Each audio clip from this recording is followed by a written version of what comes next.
কোথায় গেলে গো গড়বেতাবাসীরা? তোমরা সবাই রেডি তো?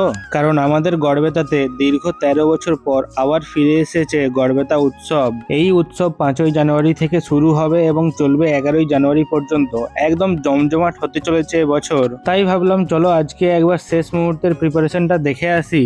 দেখতেই পাচ্ছ বন্ধুরা, ফাংশনের জন্য বিশাল স্টেজ বানানো চলছে, তার সাথে লাইট সাউন্ড সবকিছু একদম জোর কদমে। আর এদিকে মেলা স্টলও বসতে শুরু করে দিয়েছে। খাবার, খেলনা, জামা কাপড় সব মিলিয়ে এবারের মেলাটা হতে চলেছে আলাদা লেভেলের। এদিকে আবার মেলা উপলক্ষে চলছে নাচের প্র্যাকটিস, মানে বোঝাই যাচ্ছে গড়বেতা উৎসব হলো একটা কালচার আর এন্টারটেনমেন্টের ফুল অন প্যাকেজ। আমাদের গড়বেতাতে এবারের উৎসবে আসছেন অনেক নামি দামি শিল্পীরা, যেমন সাত ভাই চম্পা খ্যাত রাঘব আর পারুল, টলিউড অ্যাক্ট্রেস ঋত্বিকা সেন এবং হাসির রাজা খরাজ মুখার্জির সাথে সাথে আরো অনেকেই। কে কোন দিনে আসছে সেটার পুরো ডিটেলস আমি ডেসক্রিপশনে দিয়ে দিচ্ছি। তোমরা কাকে দেখার জন্য বেশি এক্সাইটেড কমেন্ট করে অবশ্যই জানিও। আমি তো মেলাতে রোজই থাকছি, তোমরা কবে আসবে বলো।